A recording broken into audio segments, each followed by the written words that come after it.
biggest flex is gets people inside your direct messages automatically. Having stories that really invite conversation or evoke emotion in some way is the best way to take this algorithm and really leverage it to work for you. So we know social media is very busy, and this is one thing that we know that we can control when we want our content to be put in front of these people.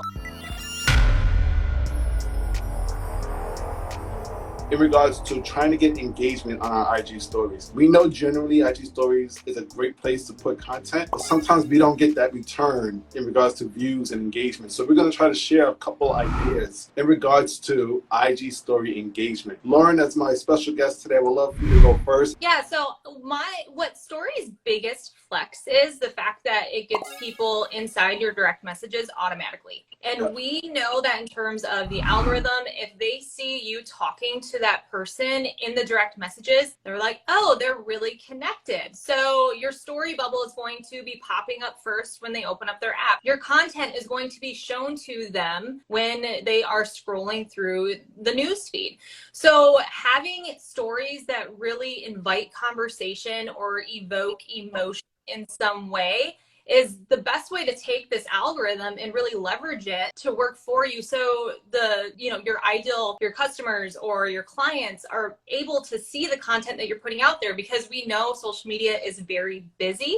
And this is one thing that we know that we can control when we want our content to be put in front of these people. So one of my biggest tips is, of course, if you've been on IG stories a long time, I think it's one thing that's kind of an oversight. If you don't go into your analytics or your story insights to see what stories or what kind of stories people are engaging with, I highly recommend that you do that, because that way you have an idea of what your audience really loves. So you can recreate, or you can constantly have that, in your stories when you are using your stories to show up to build that know, like, and trust. I know for me, I've got a dog. She's a fluffy Jack Russell Beagle. She's super cute. She's 12 years old. Every time I give her a bath, or she loves to eat carrots and romaine hearts, I show it, and I always get a ton of reactions, and people are just like, oh my gosh, like, and that's just one thing. And that's something where people are getting to know me. So if you're not going through your insights, I'm posting on stories, but I just don't really know like what to do, go into your insights, see which ones they're engaging with, and try to repurpose or find a pattern in what your audience wants to see. Absolutely key advice in regards to looking at the data, because the data isn't going to lie. It's numbers. Yeah. They're going to tell you, as I always say, it's going to tell you the unfortunate and the fortunate truth, which is this is working or maybe this isn't. So it just is what it is. One of my ideas, I've seen this a lot, and that's to simply repost your latest feed post. And I think it can be done in a better way. Like, we obviously want to show attention to what we just spent time creating and put on the feed post. Yes, but simply putting it up without any type of dialogue around it, it does not invite the person to actually click on it. So instead of just simply reposting, lean in on it, almost like introduce it. Maybe put some type of sticker or a question or some type of dialogue in regards to that topic first. And then maybe a story or two later, you actually put the repost, because at that point, the audience is kind of invested, whether it's 2-3 stories before the actual repost. They feel a way about this, whether it's in agreement or against. Add a little bit of dialogue to that repost that you are going to eventually put up anyway. I always take the framework of like having a hook, a call to action, and when I'm reposting, I'm doing the same thing in my stories. I'm always either leading it up to me talking on here, I'm sharing a post, it's going to help you do this, this, and this, and then sharing it, or always have some context behind it of why they should read this post. Like you said, people are going to be more invested. They're going to go, oh, this post is for me. Because there's a lot of people too, like just, how they use the platform. Some people don't even scroll through their newsfeed anymore, and they open up the app and all they do is go through stories. Yeah, so you have to be able to call that person out and get them to your content. And then they might see, your last 3 posts as well. So just depending on your behavior in terms of your audience, set yourself up for success. Like you said, don't just share it with zero context. make sure that you're sharing something and you're pulling that person in. Let's go to your second one now in regards to how to build up engagement on Instagram stories. Just like how you want to have that element of surprise in your reels when you're creating the content there, having that element of surprise in terms of pattern interruptions inside your stories is great. If you are just one talking head for 15 plus stories, people are going to be skipping through it. They're going to swipe. So having a post that you share with some text, or, you know, and then having you talking, and then having maybe a different point of view of you making your lunch, or something that where you're not doing the same exact thing in the same sequence for a long amount of time, because our attention spans are really short.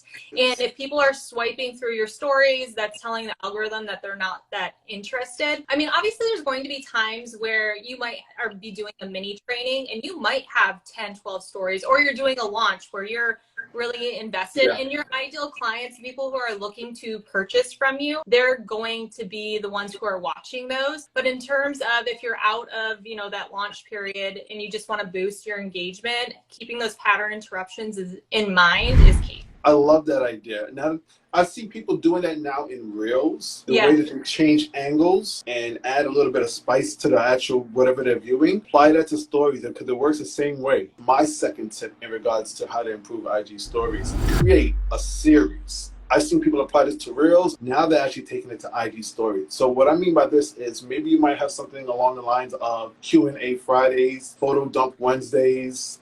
Create a series, because what it does is it's almost like a TV show in a way where people tune in and they know what day you're going to do it, and then more likely not just to also engage but possibly even take part in it. You know, if you use certain stickers or perhaps or use certain comments to actually get them to engage more, they might take part in it as well. And it's easy to create because once you have something that works, kind of like what Lauren said, if you go back in your insights and figure out what works, you can now fine tune it and apply it on a weekly basis. Now your audience knows, oh, this person is posting this type of IG story series on Friday. I'm going to make sure to tune in. No, I love that, because it really does. Not only does it help you create that consistency too, because you're putting it out there and you're committing to it, but it's also that consistency and trust on your audience's side. If they see you're doing this all the time, they have that trust in you because of how consistent you're being, and they know that what they can expect from you.